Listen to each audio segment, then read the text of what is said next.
Hello everyone, Son of a Brick Productions back here with another video. Today we have the review of the Executor Super Star Destroyer. This is technically a MIDI scale set, although they don't actually market it as a MIDI scale set, but it's nice to see a return of these. This is my first of these newer MIDI scale models. This one was the first one to come out in 2023, and it was supposed to retire at the end of last year, but I really wanted to pick it up, so I picked it up around the end of last year. After building it, I can say I am very happy I got it, and this is a very, very, very good set. But let's get right into it.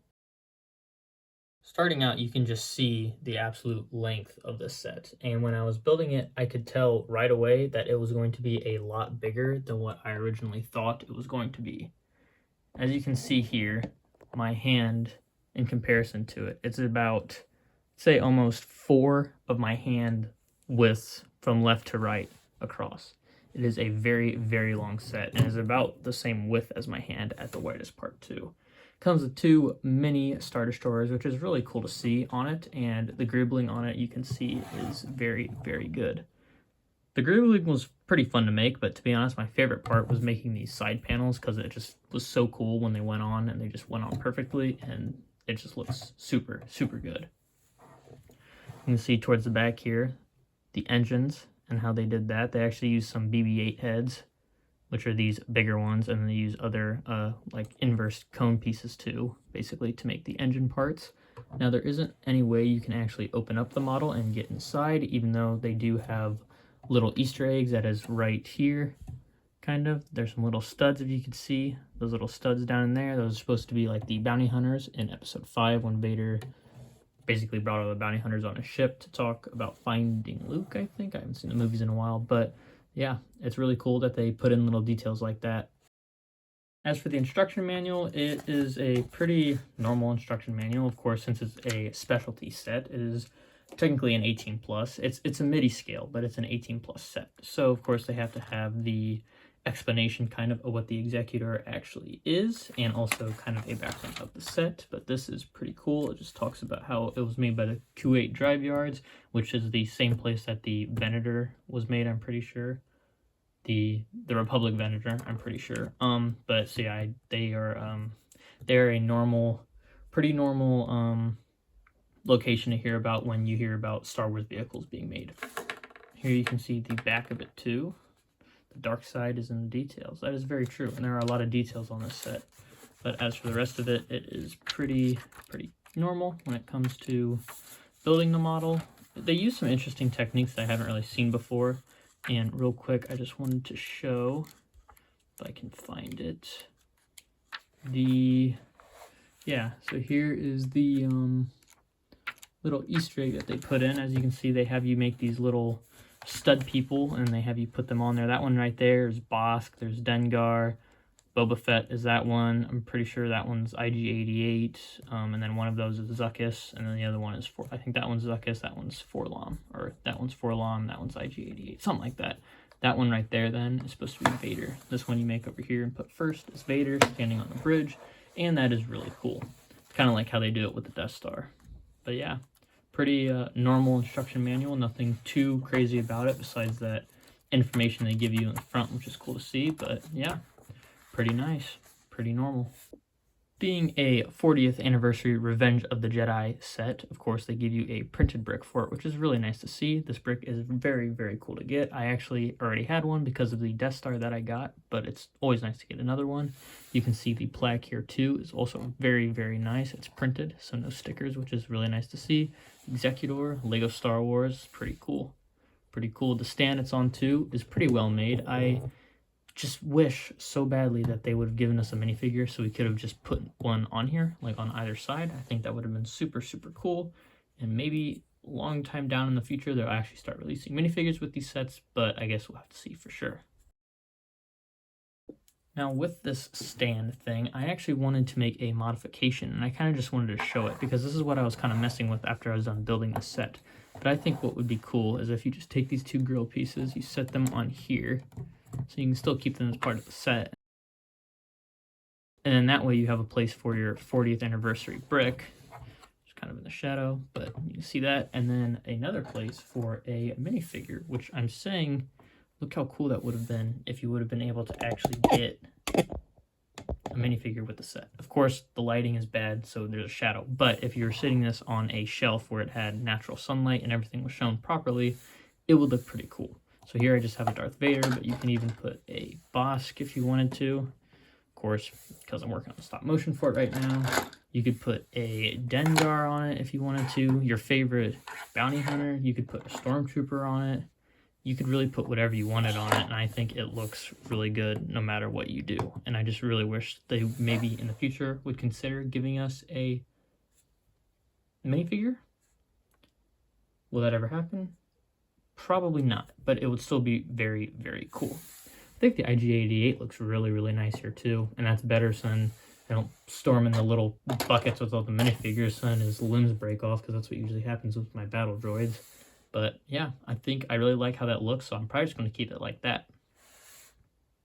But LEGO should give us a minifigure, I think, in the future.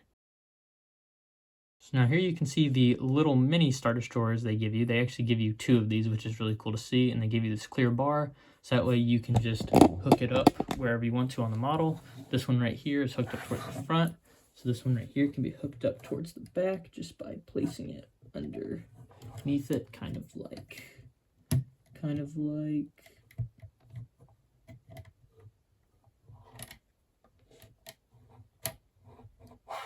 so, like that. There you go. So you can kind of have them flying around with the Executor, which looks pretty sweet, to be honest, if you ask me. You can also just take them off too if you don't want them on there, but I think it adds a nice touch, and I'm really glad that LEGO actually gave us 2 of them to add to the model, because it looks really cool. Something I wanted to do real quick was actually make a comparison between the Death Star gift with purchase we got for 2023 and also this set. As you can see, the size comparison is pretty different. Of course, Star Destroyer is a lot bigger than the Death Star is, but they size together pretty well. If you wanted to, you could take a Star Destroyer from the Executor set and actually put it on the Death Star, which I think is pretty cool to do. Something that LEGO gives you the ability to do, although they don't tell you that, but it is something you could do. Let's say you wanted to take this one out front right here. You leave that one in the back. You can take your Death Star, find a little spot on here like that, and then there you go. You have a little Star Destroyer flying around your Death Star. Even if you wanted to, you could put it up here, although that would look a little weird up at the top, but still, you could find places around, like even right here. You could put it upside down, that would be pretty sweet, but I just put it up here. Kind of like that. But yeah, that's pretty cool. And like I said, they both give you the 40th anniversary of Return of the Jedi plaques, which is cool to see. But yeah, I just wanted to compare the 2 sets and kind of show that you could do this if you wanted to, which is pretty cool. Pretty good addition. As I said earlier, I am very glad I picked up this model. I know that they actually extended the time it was going to stay out on shelves, which is pretty cool, so if you wanted to pick it up, you still could. But I am very glad I got it when I did, and I am very happy with this set. It was $70, which, in my opinion, this is a $70 set. If you tell me that the Millennium Falcon is whatever it is, 80 or 90, I think that's a little crazy. This, however, is a $70 set. They could have even risen the price, and I still probably would have picked it up, and I would have been happy about it.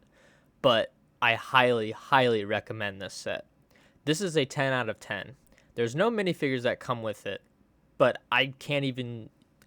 The model is so good that I can't even let that take it down at all when it comes to points. And actually, the way I'm going to display this set is with that IG-88 minifigure and the Return of the Jedi plaque, like that. That's actually how I have it on my shelf, on my LEGO drawers, and I think it looks very good.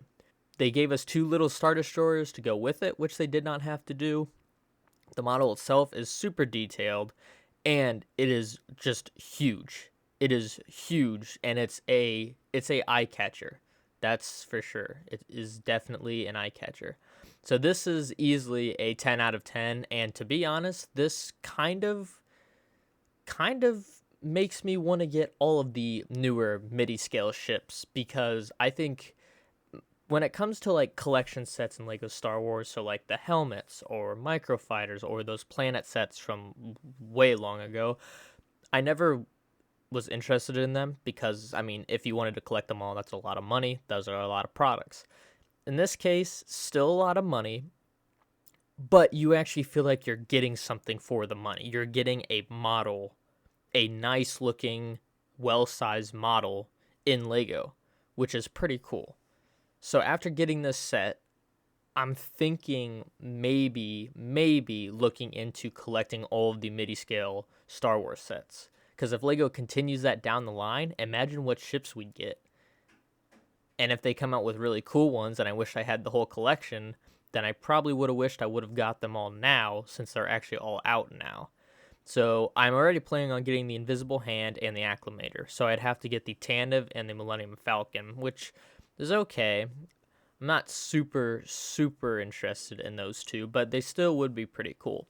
And also, I saw some rebrickable instructions for turning the Millennium Falcon into a different type of freighter, I think from either Knights of the Old Republic or like some sort of video game or other Star Wars media, which looked really cool, which I may do with mine. But yeah, this set is a 10 out of 10. I highly recommend you pick it up. And I can't believe I'm saying this, but I really don't think it needs a sale. I think it's a fair price for $70. That is a fair $70 Lego Star Wars set, in my opinion. Thank you all very much for watching this review. I hoped you enjoyed. Thank you for all the support that you guys have given me just forever, but especially all throughout the last few weeks. I'm trying to get 1,000 subscribers by the end of the year. I think we can do it. We're definitely on track to do it. Please like, subscribe, comment, do all that YouTube stuff. Let me know what you think about this set. Let me know if you have it or if you want to get it or if it doesn't interest you at all, which is completely fair. But yeah, thank you all very much for watching. You have a good one, and I will see you all in the next one. Peace out.